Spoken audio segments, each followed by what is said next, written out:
Hello everyone and welcome back to another episode of Animal Crossing. Now for today's episode I thought what better to do than go through my daily routine in Animal Crossing and showing you guys what I really have to deal with scoundrels on my island.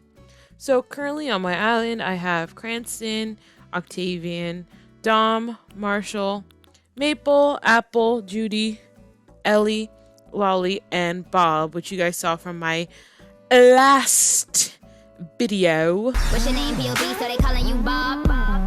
Where I did the villager hunt. I should say my last villager hunt. There's my dream address. Haven't updated it in 15 bajillion years. I thought today I would take you through my daily routine of what I do. Just switch things up from the regular Happy Home Paradise vibes. So let's start off with checking our board. Yeah, that's what I expected.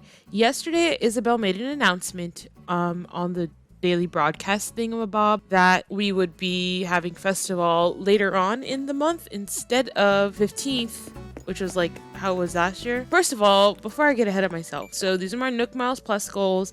I usually try to at least complete these 5 to the best of my abilities before, logging out or before going to Happy Home Paradise or things like that. One of our goals is to talk to the villagers. Bob is right here and I have a fossil to give to him. As I kind of talked about in my villager hunt video, Bob has been on the island before, so I have his picture. Not this Bob's picture.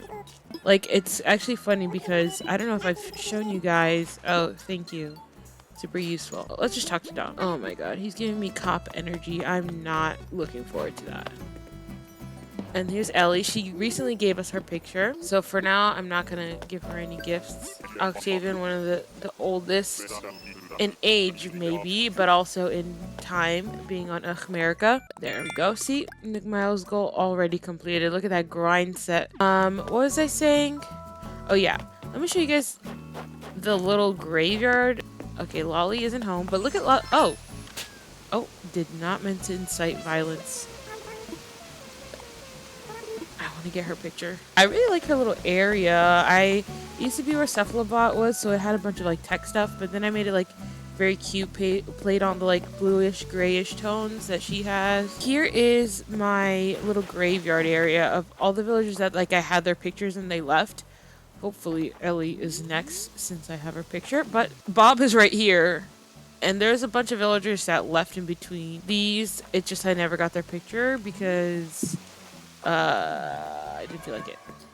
Okay, but should I do like a mini impromptu tour? I really should, shouldn't I? Yeah, Bob is in the graveyard, but he's come back to life. Hopefully this time I can get him off the island though. But yeah, this is my little area. It used to be bigger. Oops. And it used to be like completely overgrown with pink flowers, just because I think the pink flowers are the prettiest in the game. Oh my god, stop. I need to make a shovel real quick because there's a lot of stuff for me to dig up. After the 2.0 update, I started getting a little bit more into decorating my island because of Happy Home Paradise and all the new items that are available with the update and Happy Home Paradise. I used to just leave things the way they were just because I was like too lazy about it. And for me, it was more about like the villagers and the lore and all the fun times with them rather than how my island looked. And honestly, like, I'm still on that boat. I'm not gonna lie. Recently, I have not been in the mood to play Animal Crossing too much. Just because, like, I don't know. Oh, look, my Happy Home Paradise hammock that I put here to clear my pocket, but just left it there. Just, like, felt like it was, like, the burnout thing all over again. But also because, like, I felt like... I kind of mentioned this in the other video, that I was in between jobs. I have since found a job, and they actually reached out to me, which at first I was just very hesitant about, because I was like, okay, like, is this something I want? Am I just doing it because they reached out to me and they like liked my resume and things like that, and I did well in the interview, or is it because I actually want to do this? That they have actually not only offered me a position, but offered me a higher paid salary position that's like where I could have a little bit more creative freedom with what I do. I don't know if I've talked about this too much, but I am, I guess you can say, a chemist, a biochemist. I got my undergrad in biochemistry, molecular biology, and I thought that I wanted to do, medicinal chemistry or research in academia of some kind. So then I went to grad school to get my PhD, But I quickly learned that I was like, I don't want to just do research in academia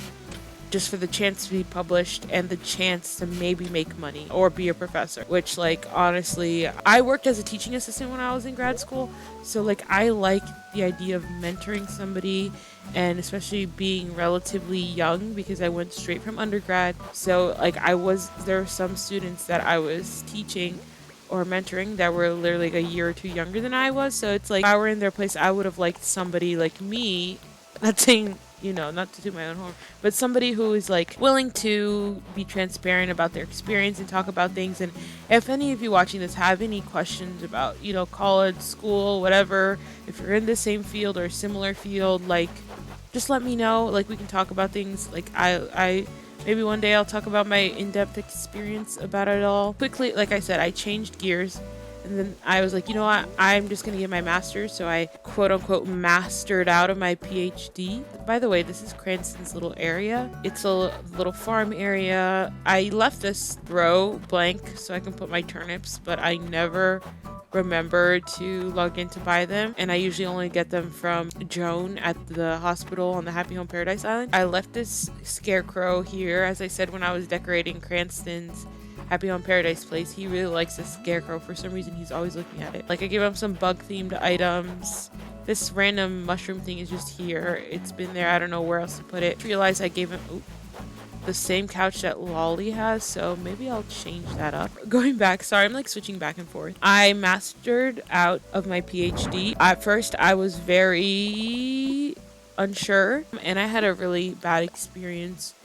Because I transferred, the way that they paid me as a teaching assistant was different, and then they didn't end up paying me for like months, almost 3 months. I was pretty upset. I didn't want to say anything because I didn't basically advocate for myself, and I don't know, any of you guys are very familiar with like personality typing and the Enneagram, which I could also make a video in and of itself, because I've done a lot of research on the Enneagram, because it's like a good way to understand myself and my husband and my friends and their points of view, but also just to understand the complexities of how your experiences and nature and nurture, all that, change how you view life and what drives you and motivates you. So that's really interesting. And I am an Enneagram 9, which means that the greatest thing that drives me is wanting to have inner and outer peace. And that doesn't necessarily always mean,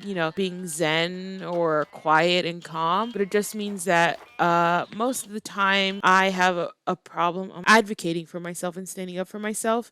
And with that comes a lot of imposter syndrome.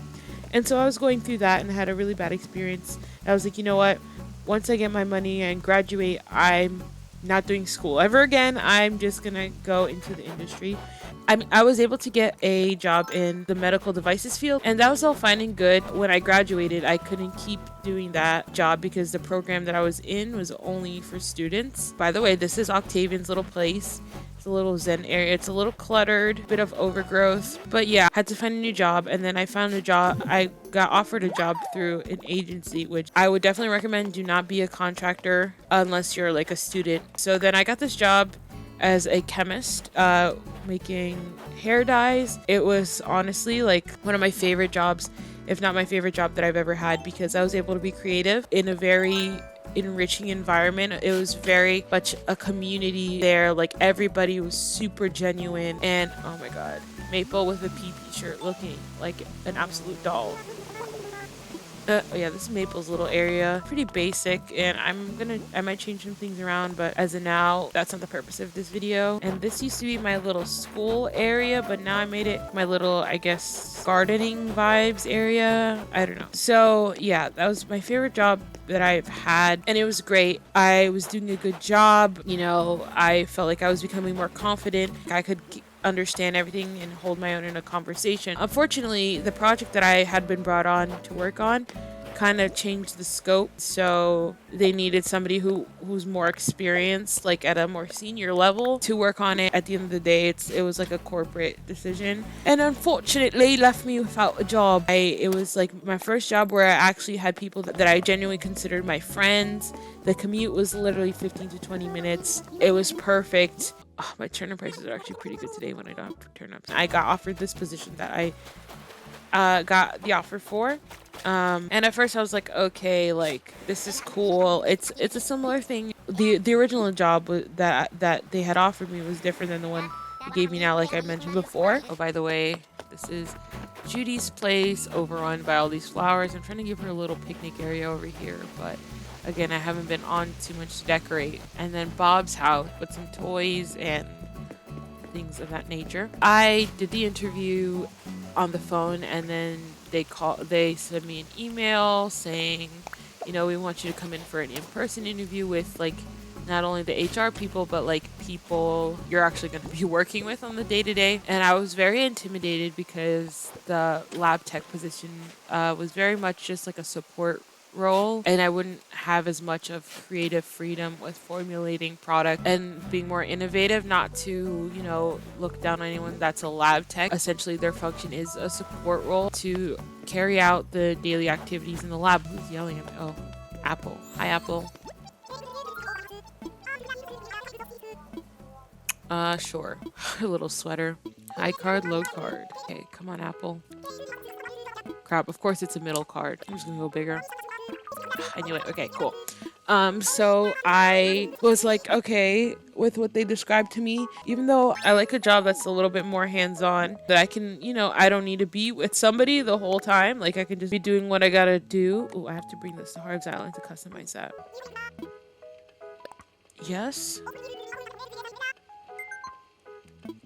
Anyways, they made the offer, and you know, it was a higher level position actually than I had originally interviewed for. When they made that offer, that had already like tipped the scales. So like, okay, maybe I should do this. Maybe I should consider it. You know, I told them like I just wanted to think about it a bit, just stew on it, because if I've learned anything, it's that I definitely need a lot more time to process things than I thought. Everyone was telling me, you know, go with your gut. And I was like, I don't even know what my gut is telling me. The thing about Enneagram 9s is that they are very much asleep to their own inner self. My intuition was telling me that I wanted something that I want to be excited for. Like with my job that I recently left, I would look forward to going in, you know, and doing the work. It was enjoyable to some extent. Like I didn't hate it, and like felt like I belonged and was actively contributing to these products at the other position. So I was like, okay, in this position, am I going to have the same feeling? They said that they were really excited to work with me. That's why they offered a higher position. And so lo and behold, I, you know, accepted the offer today. It's a new learning opportunity, and there's a lot of opportunities to be creative there, and there's a lot of brilliant people there just from how they described it and the different projects they're working on. But yeah, that was me talking for way too long about a recent experience that I've had. I don't even know how I got on the topic, but here I am sending DIYs to myself on Cat Island. To clear my pocket space, and also because I don't play on that island, so I can never get DIYs or recipes. Excuse me, I just yawned. But yeah, maybe I should continue now with the whole aspect where I said I was gonna kind of tour the island, huh? But yeah, this is a very sloppy, gritty tour. Here's my little beach area up here in the front. I made it kind of like a party beach vibe. Then I have my music section with all the instruments and the radio. My little gyroid section over here with all my rainbow flowers. I also have gyroids over here. Here is like a little dessert cafe area. My little restaurant. I'm slowly changing some stuff out because I just had the diner furniture, but I'm gonna, you know, slowly phase that out. But I really like what I did with my Nook's Cranny. I made it a little bit more like run down, put some magazines, like a little area. This is where the Nook twin you know, work and stuff like that. There's this communal printer, and then this is undergoing construction process. And then I moved my fruit orchard. It used to be up there where Cranston's house is. Move it to where Ellie's house is because I had no idea what to do with her space. I still don't really know. Yeah, this is the little cinema area. This is Marshall's place. He has a golden car, of course, being the resident smug villager. Then he has a little cafe here. And then I really like Apple's area. I gave her a whole tier of the island, as she should. There's our little Apple area. I make use of this clothesline a lot. And a picture of Hamlet, her ex. used to live on this island. So that's basically a run through of my island. But let's go visit Brewster. It's not one of my Nook Miles Plus goals, but you know, I like visiting him. There's always some cool people there willing to spill the tea. Come on, Snowflake. Me at myself when I'm crying. Come on, Snowflake. I just realized how much venting I just did. I might have to... Oh, crap. I forgot I have to get... What's his name? Communicator. Okay. That's why I have the suit on. See, I get distracted. I have to sometimes catch myself because I'll get lost in a stream of consciousness and just keep talking and talking and talking. It's very hard. I don't want to just keep making this thing about myself. But I guess it's a good way for people to get to know me, I guess. Unfortunately. I'm kidding. I am, like, more introverted than once you get me going. Like, once you give people actually pay attention to me, I really don't know how to act. I'm like, I have to say everything. I think I found it. Yeah, the communicator is usually a small little thing. Oh yeah, I got another tattoo yesterday. A couple on my upper arm, one on my wrist, and one on my ribs, which was very painful. If it was for me, I would be completely... Not completely, but I would definitely have at least one sleeve already done. When I was living with my parents, they are not the biggest fans of tattoos. I mean, I personally don't think that tattoos, unless you have like a hateful or obscene offensive tattoo, I don't think that somebody's tattoo should really determine what kind of person they are. Especially because, like, for me, the majority of my tattoos, especially this one that I got right now, are like, they're like American traditional black and gray, but they're like cute animals. My whole left arm, which is the one that I've started on, I want it to be mainly or completely animal tattoos, and then the right arm we'll figure out once we get there. But yeah, I got a new tattoo yesterday. I'll put a picture here. If you can get the reference in the tattoo, then we can be friends. And then it's another special interest of mine that I talk about a little too much, which is Tyler the Creator. If you follow me on Instagram or on Twitter, I'm sorry. I am Tyler the Creator stan trash. I've always been since Loiter Squad. Yeah, so it's kind of based off of one of his songs. It says, I thought you wanted to dance. It's a sad little raccoon. It was his birthday. No one showed up and no one wanted to dance with him. Okay, let's finally go to Harv's. The song is way more in depth. It has nothing to do with a raccoon on his birthday party, but I just thought it would fit. And it's timely because a little under 2 weeks, on March 6th, on his actual birthday, Joel and I, as well as some of our friends that we actually played Among Us with, if you remember, if you watch those videos that I used to make about Among Us, we're going to go see Tyler. We're going to do the whole get there early, camping out as much as we can thing. I'm definitely a person who looks at the set list before the show so that I just don't feel like lost. Or, you know, like, so I have some sort of idea. It's so weird though, because like, I felt like this when I first saw One Direction, when I was really into them. It's very interesting to see like a concept, right, of like a celebrity or somebody you look up to, somebody that you stan or you're a fan of, like somebody like that. And they're obviously, if you don't know them personally, it's almost like they're just like an idea of a person. They are just their art, you know, they're just an artist. But the fact is that this concept of a person that you see, that's how I feel like for personally with Tyler the Creator, is because through his music he's so transparent in the way that he writes. Like, I feel like I'm a friend getting to know his situations, or I'm like there firsthand whatever he's going through or talking about in his songs. That whole concept of a person is now like substantialized, is that the word?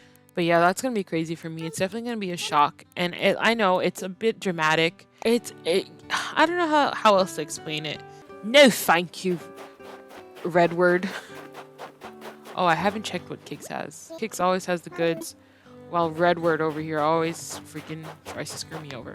I think I might actually go to get my recipe of the day at Happy Home Paradise. Oh my god, he's here shaming me for taking a break, putting me on blast in front of all of my fans. When there's somebody you look up to and you meet them, just to be able to see their humanity and see them there as real people and be able to have a conversation with them, and if like they actually like engage in a conversation, not just like, hi, nice to meet you, let's take a picture. It reassures me that the person I'm supporting, whether it's listening to their music, buying merch, buying their albums, it gives me the confidence that I'm supporting somebody who's a genuinely not only talented but humble individual. Or play music in an ideal world, maybe I would do that as a career. Being on this other side of it as a fan and a listener and a concert goer, if with what I know now, if I were to randomly become famous, I would want them to feel like how I felt meeting some people that I really look up to. You know what I mean? Like, I would want them to feel seen. So far, it's been that way for everybody that I've met and the people that, you know, I've seen in concert. I'm not saying I'm going to meet Tyler the Creator. All this to say that, you know, even just seeing somebody in concert, it's like a connection, not a romantic connection. There's a healthy level of admiration without, you know, being in love with a creator. I mean, I didn't just get this tattoo because of him. Raccoons are genuinely one of my favorite animals. They are very intelligent, and the way that they are designed with their fur and their body and their mannerisms, it's very intriguing to me. All this blabbering on and on and on and on. I think that's it for me. That's my whole routine here. Sorry that I went on such long-winded tangents. I told you. Hey, app. Oh my god, no way. Oh my god, hold on. Because I feel like it's important for you to have a connection with somebody that you support or creators that you watch. I think like creating a safe space and talking about, you know, things that may be relatable, you're literally just not really digging anything. She's supposed to be building a sandcastle. Is he looking for treasure? But thank you so much for watching. I, again, apologize if I just talked too much during this whole thing.